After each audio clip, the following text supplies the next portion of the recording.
یہ بتائیں شادی شدہ لڑکی کا رشتہ اس کے مائکے سے لینے جائیں گے یا اس کے سسرال سے؟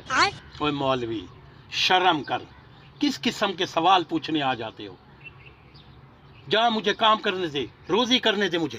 وہ جواب تو بتا دیں۔ جواب بتاؤں تجھے جواب؟ کون بھونک رہا ہے یہ بدتمیز؟ آ جاؤ۔ مولوی صاحب ایک مسئلہ پوچھنا ہے جی پوچھیں۔ یار، ہم سپنے میں کھانا کھائیں تو وہ جھوٹ ہو جاتا ہے، سپنے میں ہم پڑھیں وہ بھی جھوٹ ہو جاتا ہے، سپنے میں ہمیں پیسے ملیں وہ بھی جھوٹ ہو جاتا ہے، لیکن سپنے میں ہم موت دیں وہ صبح صحیح ہوتا ہے۔ اور جاؤ یار، جاؤ کام کرو۔ کیسے مولوی کیسے بنتا لوگ بھی آ جاتے ہیں یار یہاں پہ۔ دیکھا ذرا، اتنی مہنگائی میں آپ کا گزارا کیسے ہوتا ہے؟ اوپر والا دیکھتا ہے سب کچھ، وہی جانتا ہے سب کچھ، ہو جاتا ہے گزارا، شکر ہے۔ اس حالت میں بھی اوپر والے کا شکر ادا کرتے ہو؟ ہاں جی، وہی کرتا ہے سب کچھ۔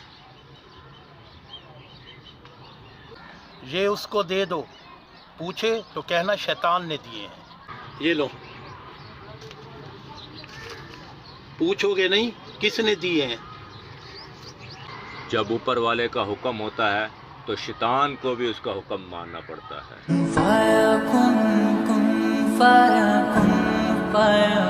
بھائی یہ بتائیں دنیا کی حقیقت سے کون لوگ واقف ہیں؟ دنیا کی حقیقت سے 4 لوگ ہی واقف ہیں۔ اچھا، کون کون؟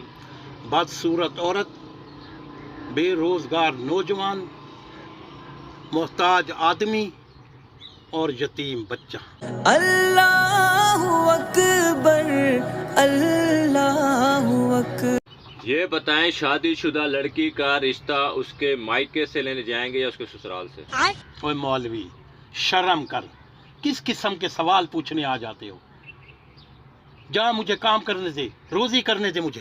وہ جواب تو بتا دیں۔ جواب بتاؤں تجھے جواب؟ کون بھونک رہا ہے یہ بدتمیز؟ مولوی جی ہاں جی، ایک مسئلہ درپیش ہے۔ کیا ہو گیا؟ ابو نے مجھے فطرانے کے پیسے دیے تھے، صحیح ہے۔ کسی کو دے دینا، میں نے اس سے اپنی مشوق کو پیکج لگوا کے دے دیا۔ ارے کہنا کیا چاہتے ہو؟ اب ابو بھی خوش ہیں، مشوق بھی خوش ہے۔ تو پھر مسئلہ کیا ہے؟ اب مسئلہ یہ ہے، کیا وہ فطرانہ میں دوبارہ ادا کروں یا وہ ہو گیا ہے؟